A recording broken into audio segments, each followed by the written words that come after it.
नमस्कार, आप सभी को हमारे चैनल पे बहुत बहुत स्वागत है और उम्मीद करते हैं कि आप सभी स्वस्थ और सुरक्षित हो।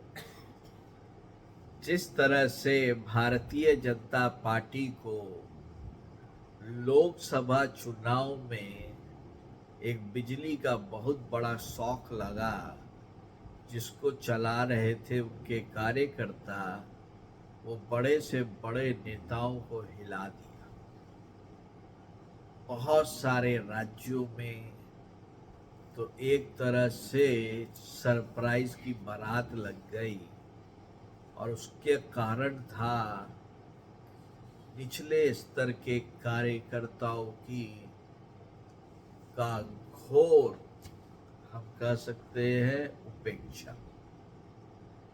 और वो उपेक्षा इसीलिए आई बीजेपी के अंदर में क्योंकि सब के सब जो नेता हैं वो बैठ गए और ये बोलने लगे, मोदी है तो मुमकिन है, मोदी है तो मुमकिन है।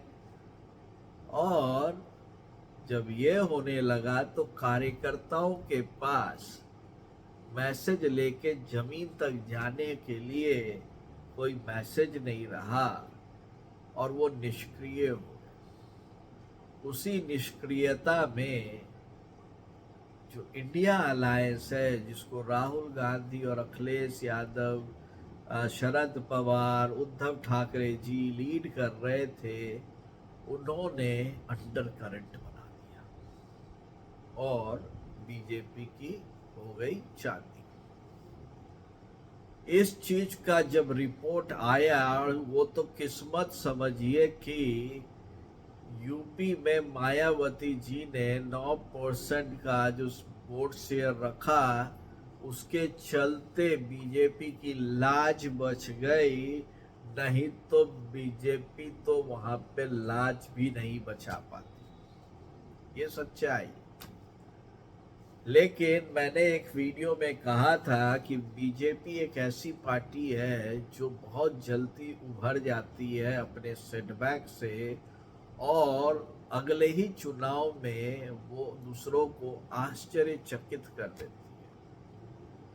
और इसका बीड़ा उठाया, जो मेरे को लगता है, शिवराज सिंह चौहान ने, योगी आदित्यनाथ जी ने, भजन लाल जी ने, और ये सब जो मुख्यमंत्री हैं, उन्होंने सीधे का सीधा अपना संवाद नीचे के कार्यकर्ताओं से शुरू किया। लेकिन जो असर मोदी जी का होना था वो कल दिखा, जब उन्होंने कार्यकर्ताओं से सीधा संवाद किया और अपने बातों से, अपने उनकी जो एक शक्ति है दूसरों को मोहित करने की, वो एक मोहन शक्ति को उन्होंने उपयोग किया और सारे कार्यकर्ताओं में, मेरे अनुसार महाराष्ट्र हो, हरियाणा, झारखंड और यूपी बाई इलेक्शन चुनाव के पहले ऊर्जा भर दिया है। और जो सम्मेलन हुआ जिसमें ये ऊर्जा भरा गया है, उसको पीछे से हवा मिल रही है आरएसएस की। और आप देखोगे कि मोदी जी का ये प्रयास बीजेपी के उस गलती को दोहराने नहीं देगा जो गलती बीजेपी ने लोकसभा चुनाव में की थी।